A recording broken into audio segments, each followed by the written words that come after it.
কথা বলি, দাউদ আলাইহিস সালামের প্রতি যে কিতাব নাজিল হয়েছে, মুসা কালিমুল্লাহ কি সেটা পড়েছে? পড়ে নাই।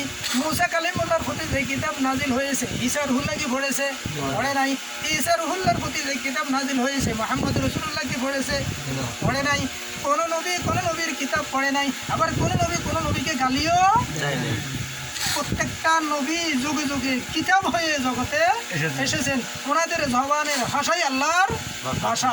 ঠিক এখন একটি কথা ছোট করে এখানে বলে যাই, আল্লাহ কি কোরআন শরীফ পাঠাই দিয়ে ঘুমিয়ে গেছেন? কোনো অন্য দেশে চলে গেছেন? তাহলে আমরা ওটা পাঠাই দিয়েছি, আমরা মানুষের মারামারি করব না।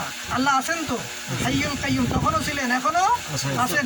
তখনও তিনি যেইভাবে নবীদের মাধ্যমে ওহী প্রেরণ করেছেন, বার্তা দিয়েছেন জাতিকে চরিত্র গঠনের জন্য, এখনও তিনি সেই আলহান দিয়ে থাকেন ওলিদের মাধ্যমে জাতির চরিত্র গঠনের জন্য।